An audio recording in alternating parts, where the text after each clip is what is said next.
Bonjour ma classe, nous sommes jeudi 23 avril, j'espère que vous allez bien. Donc petites explications aujourd'hui pour de la conjugaison. Alors, petit rappel, vous voyez je vous ai mis ici le passé composé. Avant les vacances, on a beaucoup travaillé sur ce temps qui est un temps du passé. Alors on avait travaillé, on avait vu que c'était un temps donc, qui exprimait une action normalement qui était terminée. Par exemple l'avion a décollé, on a eu peur. A décollé, c'est du passé composé. A eu peur, c'est du passé composé également.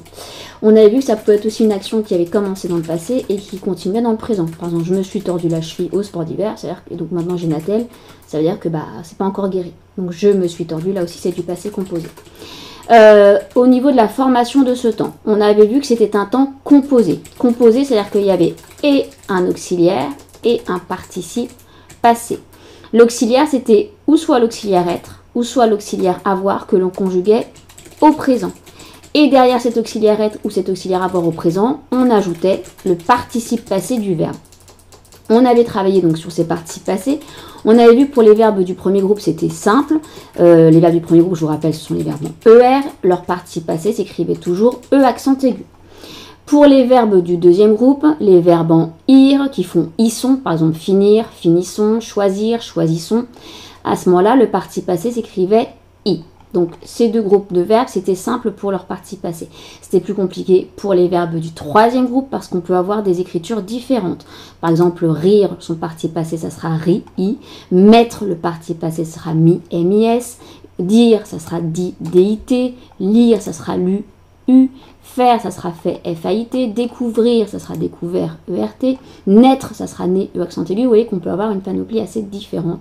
Donc c'est à force de les rencontrer qu'on connaît leur écriture. Pour ces petites lettres muettes comme les S ou les T, une petite astuce, essayez de passer ces participes passés au féminin. Ça peut vous aider. Une robe mise, une chose dite, une chose faite, une ville découverte. Donc ça peut vous aider. On avait travaillé ensuite, on avait vu, donc là je continue en orthographe, que il y avait un accord du participe passé dans certains cas et pas dans d'autres. On avait vu que quand on avait l'auxiliaire avoir devant, normalement on ne fait pas l'accord avec le participe passé. Le train a démarré et la locomotive a démarré et pourtant le sujet c'est du féminin. Mais je n'écris pas et E. Les locomotives ont démarré, c'est du féminin pluriel, mais j'écris E accent aigu. En revanche, on avait vu qu'avec l'auxiliaire être, on accordait le participe passé avec le sujet. Là, ici, être, sont. Je regarde, le train est entré en gare, j'écris et parce que c'est du masculin singulier.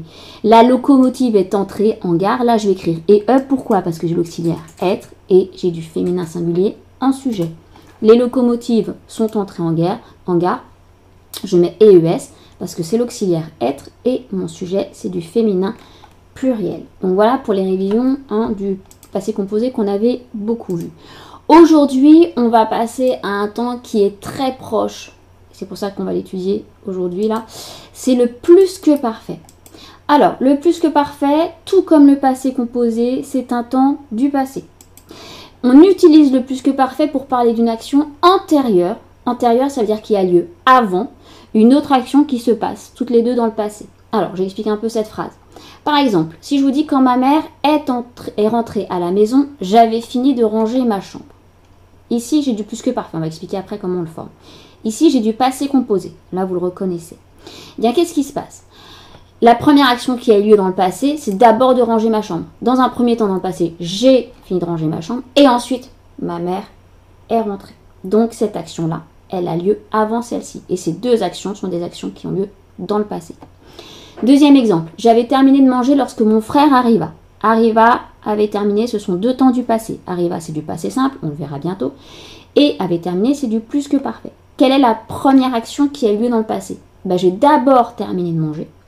Et ensuite, mon frère arriva. Donc, d'abord, le plus que parfait a lieu avant l'action du passé simple. Si je vous fais une petite ligne du temps, regardez. Ici, j'ai le présent. Tout ce qui est avant, donc, c'est des temps du passé. Faites attention quand vous me dites ce verbe, il est au passé. Ça ne veut rien dire que le verbe est au passé, d'accord ? Il faut m'identifier le temps. Dans le passé, je peux avoir du passé composé, je peux avoir du passé simple, je peux avoir de l'imparfait, je peux avoir du plus que parfait. D'accord ? Donc, faites attention. Eh bien, quand je suis sur cette ligne du temps du passé, regardez, les temps passé composé, passé simple, imparfait, d'accord ? se passe après le plus que parfait. C'est-à-dire que lui, il est antérieur, il a lieu avant, son action aura lieu avant dans le passé à une autre action du passé. Alors, je reviens sur cette formation du plus que parfait. Je ne sais pas si vous avez fait attention ici dans mes exemples. Regardez, je me retrouve dans la configuration auxiliaire plus participe passé. Donc, comme le passé composé, c'est un temps composé. Et j'ai quoi? Je regarde. Là, j'ai l'auxiliaire avoir et plus que parfait, participe passé.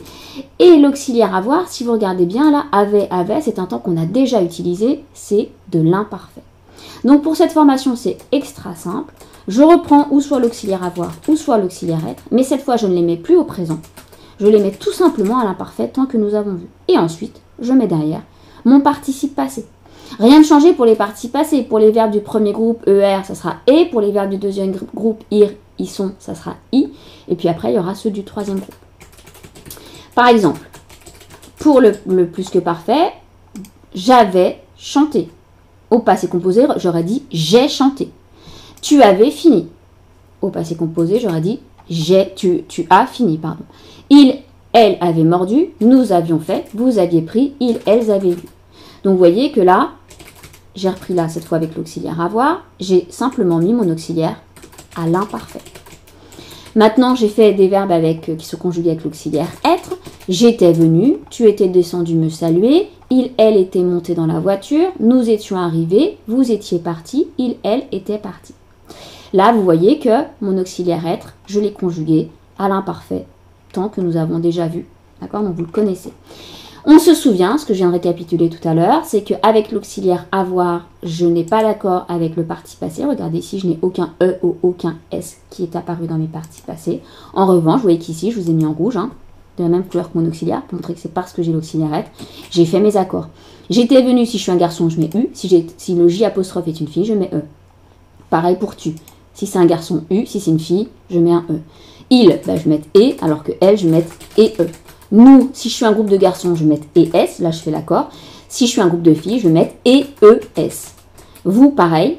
IS si c'est un groupe de garçons. Si c'est un groupe de filles, je vais mettre IES. Et puis là, il au pluriel, je vais mettre IS. Elle au pluriel, je vais mettre IES. Là, vous avez vu, j'ai mis une petite suite de phrases parce qu'attention, on a vu que certains verbes, en fait, selon le contexte, ils peuvent se conjuguer avec l'auxiliaire être ou avec l'auxiliaire avoir. Tu étais descendu, me saluer. Là, c'est l'auxiliaire être. Mais si par exemple je dis tu avais descendu les poubelles, là, tu avais descendu, j'aurais utilisé l'auxiliaire avoir. Il, elle était monté dans la voiture. Il, elle a monté son sac, a monté ses courses. Là, j'aurais mis l'auxiliaire avoir. Donc attention, il faut voir aussi le contexte. Et puis, je vous ai réécrit en dessous la conjugaison du verbe avoir et du verbe être. Alors, je vous rappelle, le verbe avoir, l'auxiliaire avoir et l'auxiliaire être se conjuguent tous les deux avec l'auxiliaire avoir. Donc, j'avais eu, tu avais eu, il avait eu, nous avions eu, vous aviez eu, ils avaient eu. J'avais été, tu avais été, il, elle avait été, nous avions été, vous aviez été, il, elle avait été. D'accord? Donc, faites bien attention. C'est simple, quand on a bien compris le fonctionnement du passé composé, le plus que parfait, je vais simplement reprendre mon auxiliaire avoir ou mon auxiliaire être, et cette fois, je vais les conjuguer à l'imparfait. Et tout ce qu'on a vu pour le reste, les accords avec l'auxiliaire être et l'auxiliaire avoir, ça fonctionne pareil, et l'écriture des participes passés fonctionne